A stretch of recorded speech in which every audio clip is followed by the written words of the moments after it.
The following video has close-up imagery, descriptions, and actions of real-life bugs in it, such as ants, bees, wasps, and more. If you are disturbed by any of these, please do not view this video.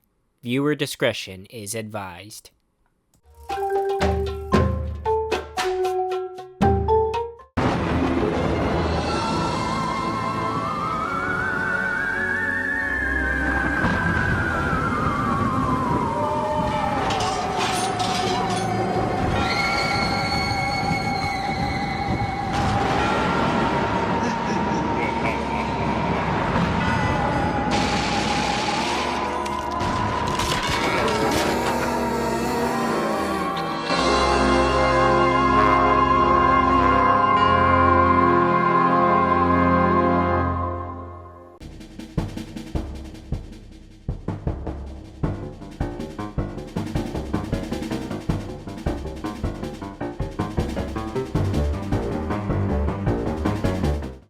The day seemed like any other in Springfield, but for Mr. Burns, it was his mother's birthday, which made him feel especially cruel. Throwing books at his employees, destroying homes, and just being a hateful old man. Though any other day, his acts would go unpunished, this day, eyes from above were watching him closely. Smithers, have this orphanage torn down. Right away, sir. Excellent. As the evil man tapped his fingers together, a voice echoed from the heavens itself. Montgomery Burns, your cruel acts on humanity have plagued this earth for centuries. Because of your sins, a plague will now haunt you.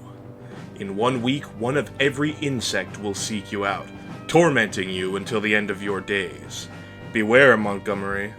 Your acts against humanity end here. The voice vanished after its warning. Mr. Burns now left with the knowledge a plague of insects was coming after him. Smithers, cancel my week's appointments.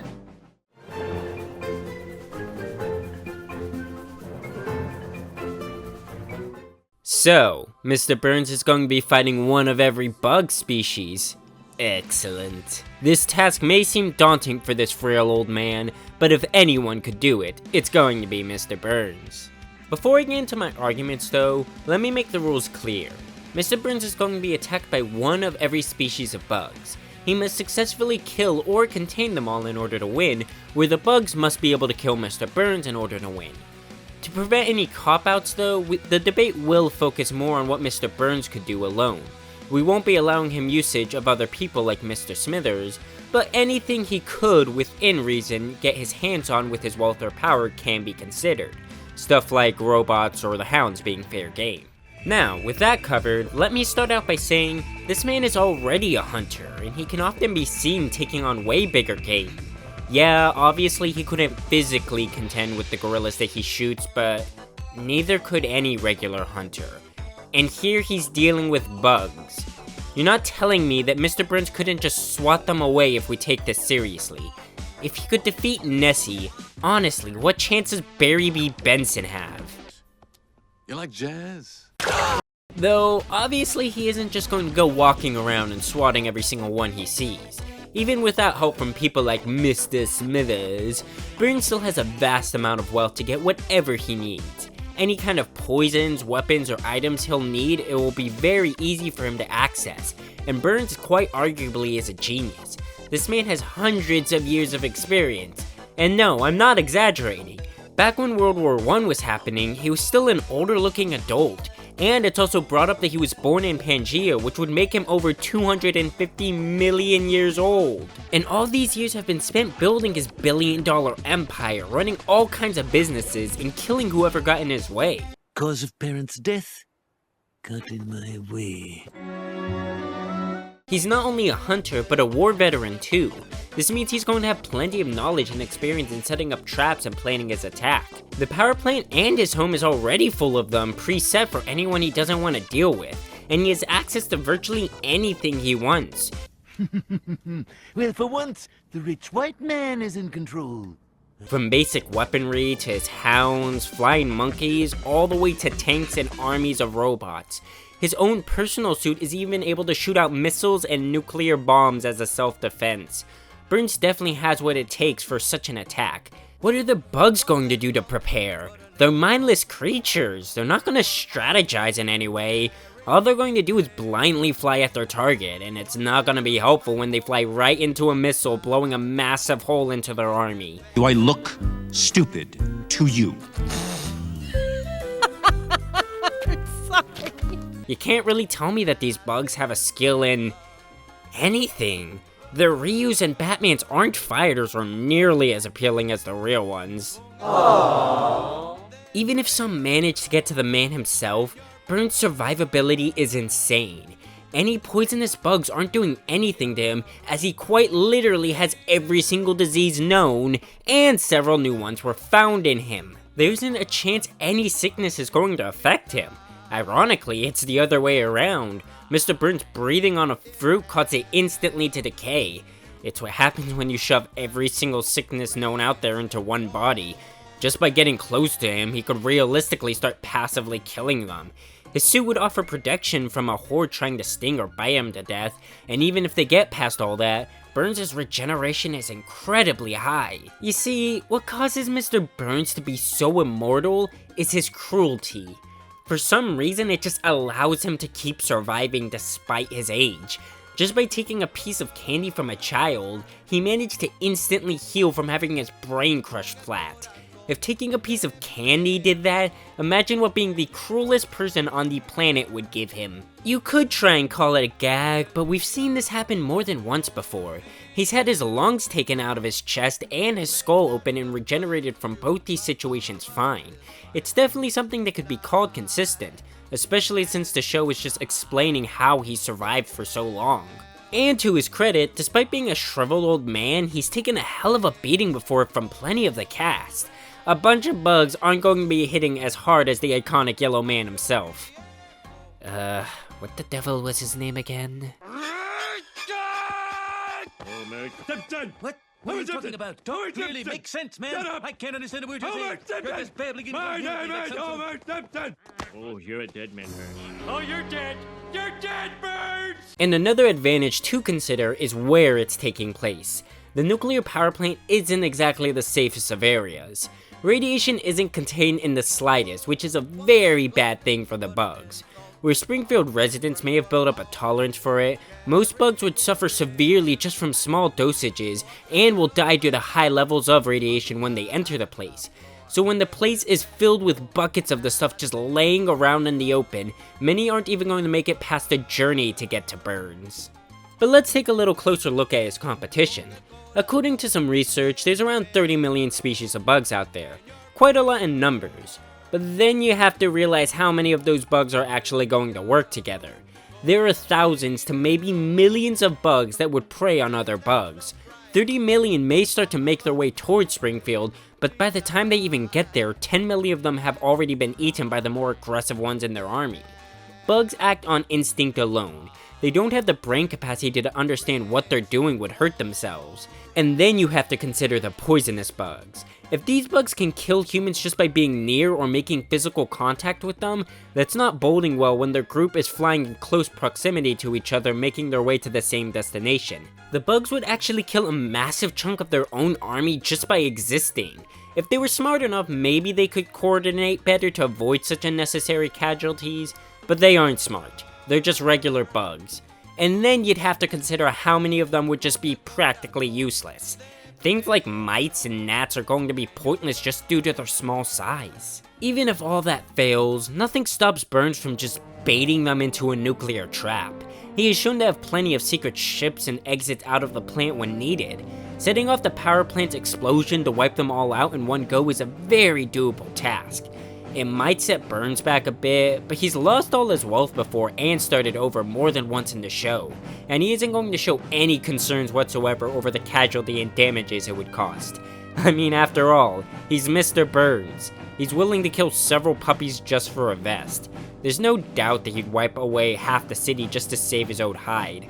But you've taken up plenty of my time. Smithers, release the hounds. First door on the right. Thank you. Well, this is certainly unexpected. Who would have thought that actual bugs would be getting onto GGM and that I'd be debating for them too? Kinda hard to believe if you ask me. But honestly, I'm buzzing with excitement. Although I imagine Mr. Burns isn't. In fact, I do believe he's going to be kissing Smithers goodbye as his days are numbered. Let's get this major point out of the way first. You all know it's coming. A leading contributor to the most irritating debate known to man, a point used by people who believe themselves to be funny. Drumroll please.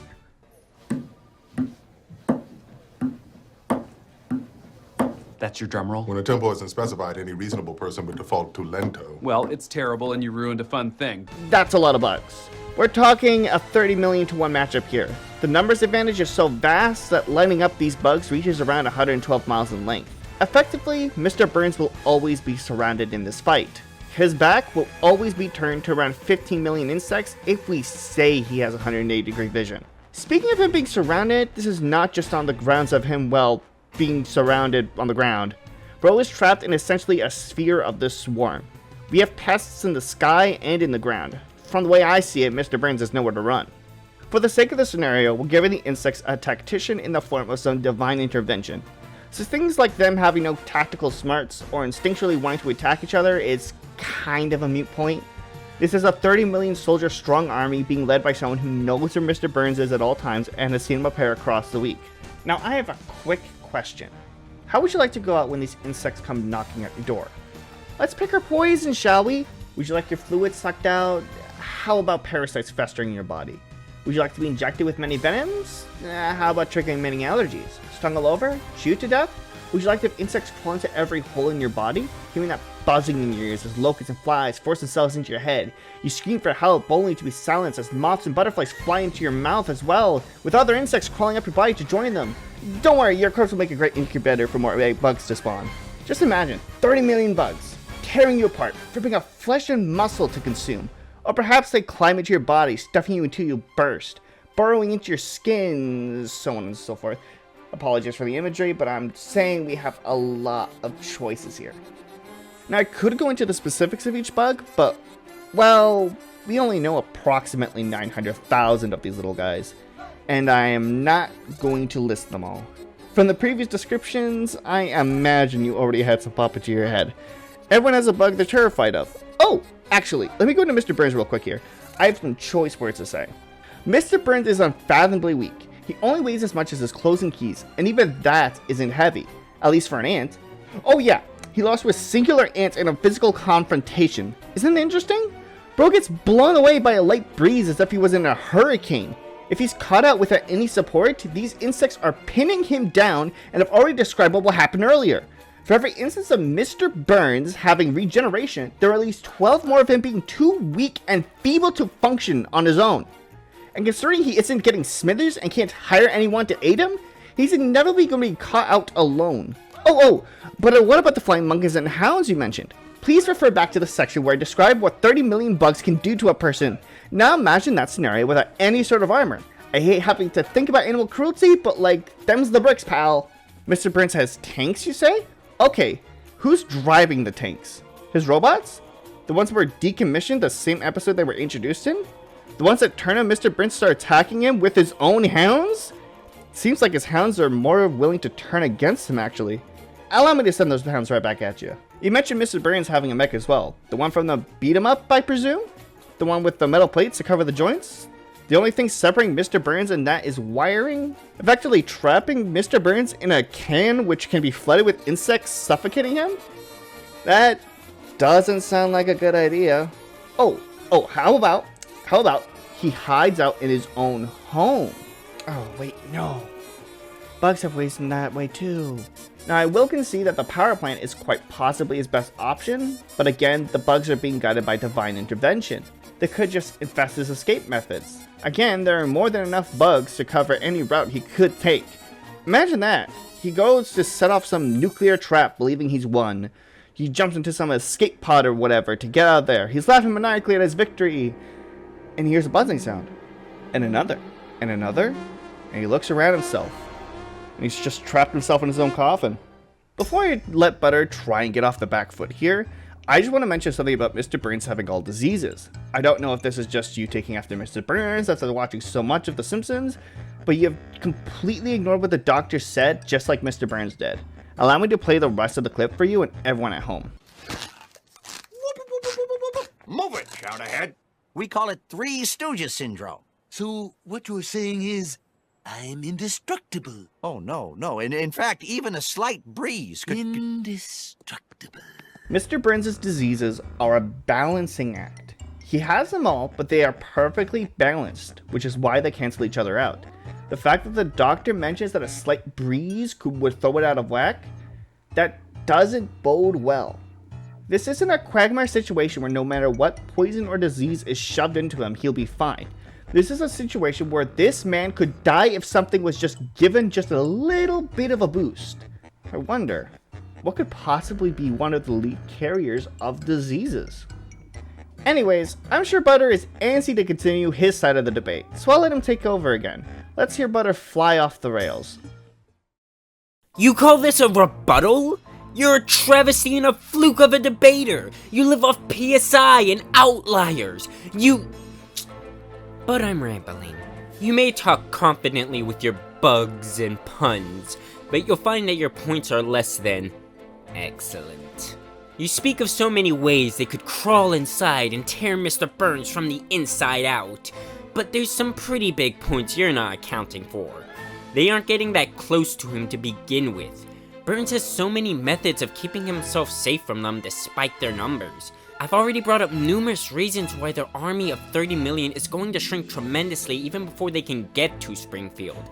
This army isn't as big or imposing as you think. But not only that, Burns could honestly take on an army this massive on his own.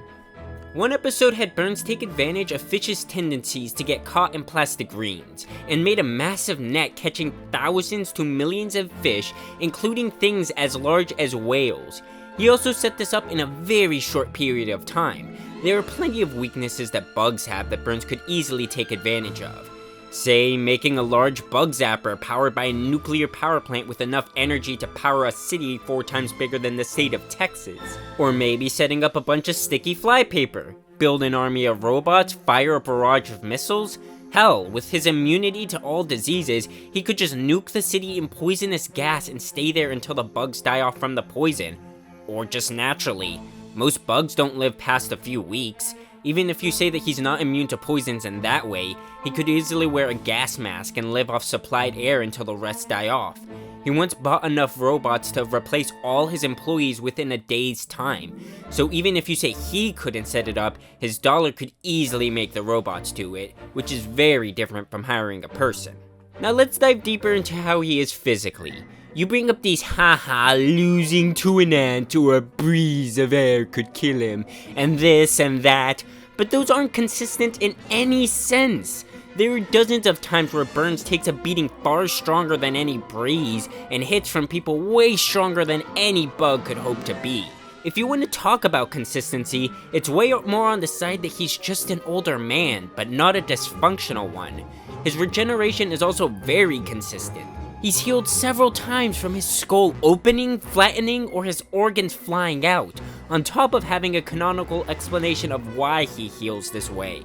And that's not even important to his main advantages. His own physical strength isn't what he's relying on. He's relying on his intelligence, gadgets, and environment.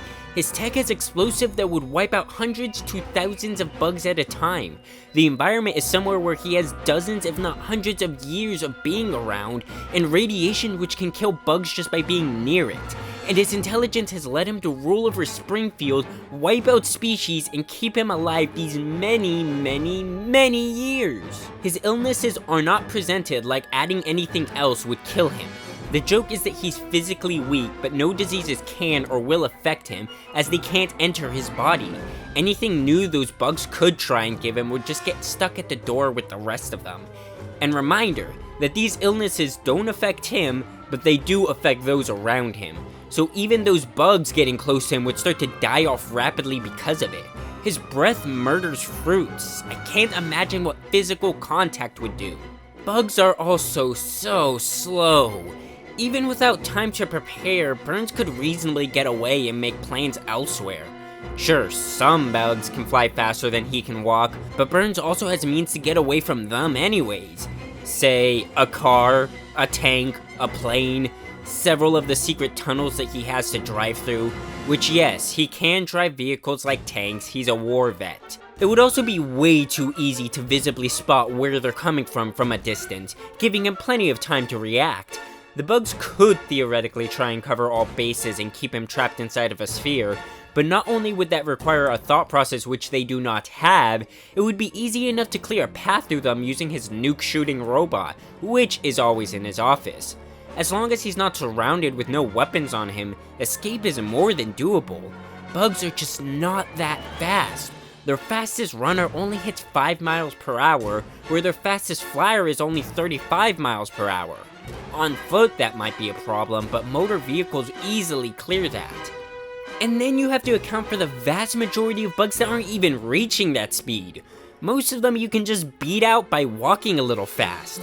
The moment he's away from them is the moment his plans to take them down can start. Even with his location on hand, they'll still struggle to even catch up to him. And if Burns did something like fly across the ocean or even just take to the air, there's another massive part of the army that can't touch him due to how many bugs can't actually fly. You may say that they'll go in knowing everything because of this divine voice, but that's not what the scenario is.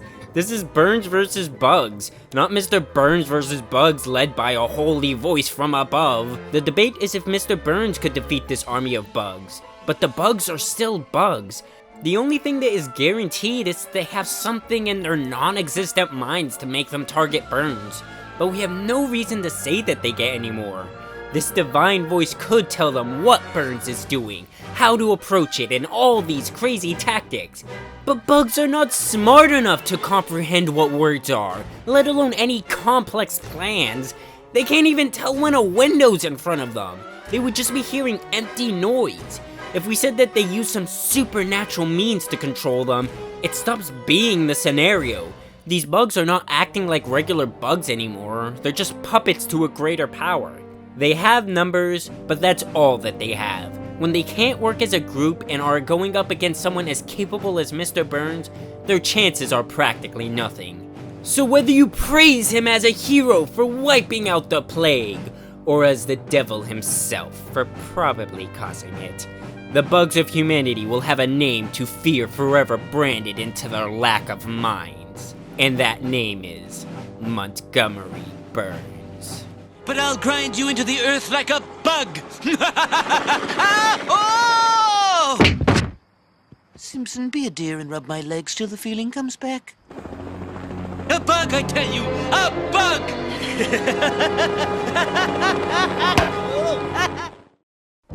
Oh, welcome back.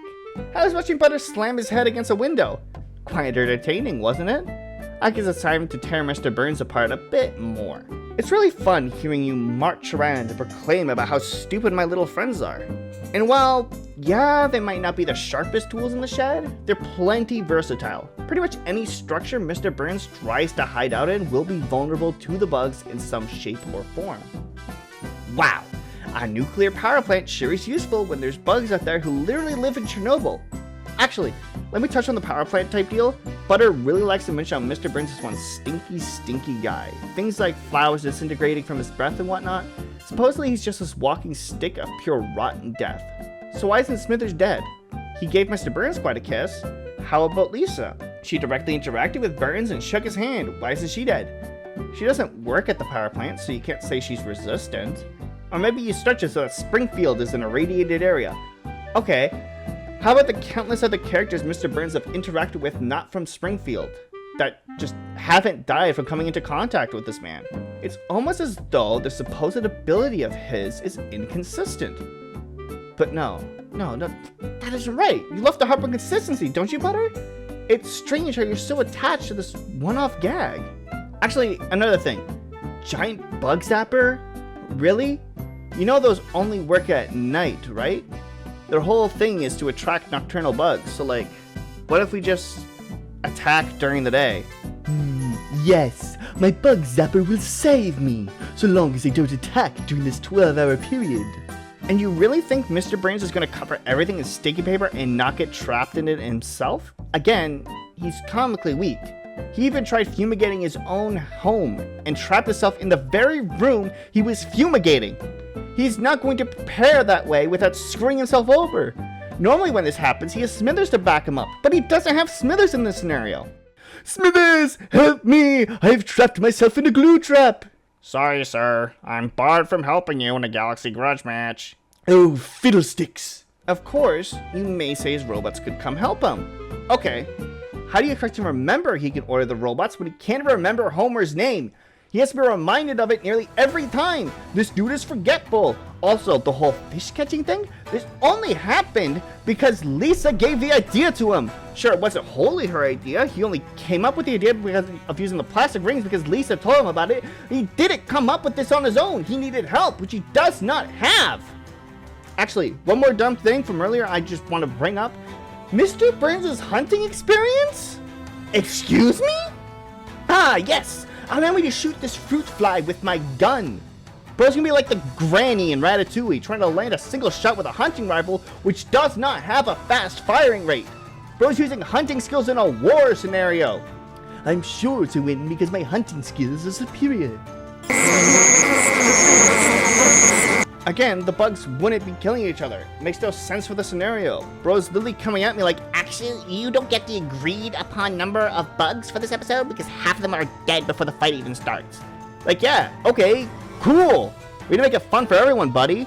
That holds as much weight as me saying that Mr. Burns doesn't get any of his gadgets because most of them are broken before the fight starts. A lot of what this debate comes down to is if Mr. Burns will overlook something and leave himself vulnerable in any way. His only real choice here is to go nuclear, which just isn't fun. Actually, aren't a lot of his plans just that? Going nuclear? The most extreme response to a situation because the writers find it funny, and then what does he do? He overlooks something, or makes a foolish decision, and is put in a perilous situation. Oh? What's his other one conditioning? Running away? That's your trump card? That's your big aha moment! Huh? You really have me cornered now! You're going to have Mr. Burns run away like a little bitch, huh?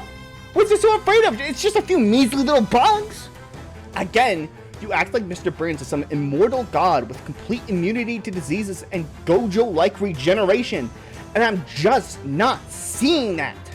His anti-feats are so much more consistent, and these moments of regeneration comes off to me more as Toon Force. Entirely just gags because it's funny. Oh, so Mr. Burns wins because of Toon Force. Not exactly. Well, comedy is subjective. Mr. Burns being eaten alive by bugs is honestly pretty funny. And since we're going for a Treehouse of Horror-esque scenario, even if it's horrifying, Mr. Burns' Toon Force making him go out this way makes a lot of sense. Also, consider Mr. Burns dying in one episode, coming back the next. In fact, they made a whole event where Mr. Burns dies and he's still in the series. One may assume it's regeneration or Mr. Burns being capable of coming back from the dead. I take it more as the nature of The Simpsons as a show. It's episodic in nature.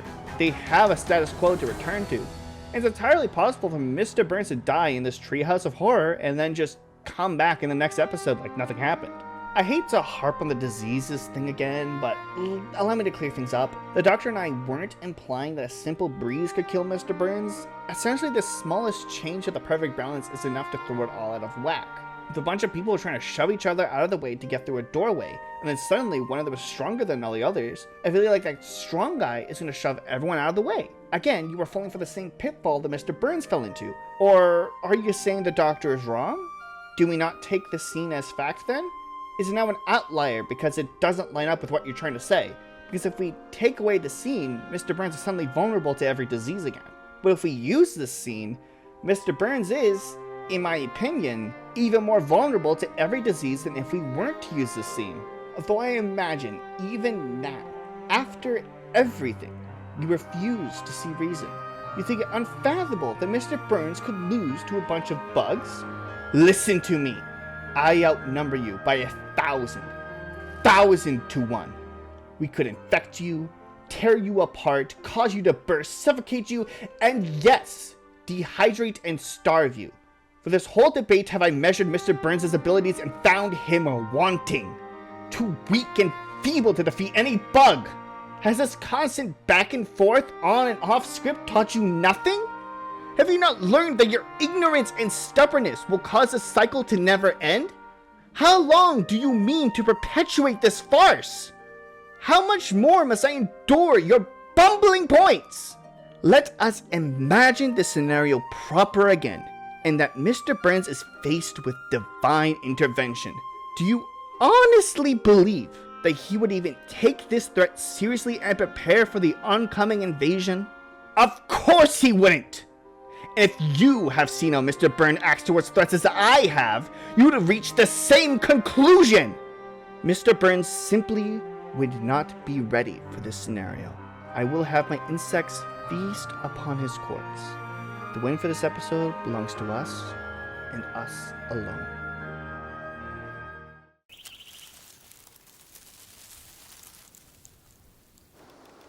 All kinds of insects have developed chemical weapons. A pair of Devil Rider stick insects.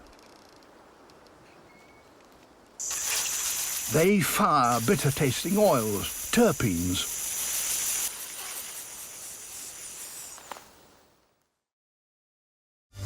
One day you will have to answer for your actions, and God may not be so merciful. While I prepare for this oncoming threat, get back to work, you bumbling buffoons. Put your comments down below before I release the hounds on all of you. And be sure to like and subscribe, else I call for a swarm of locusts upon you rather than on butter.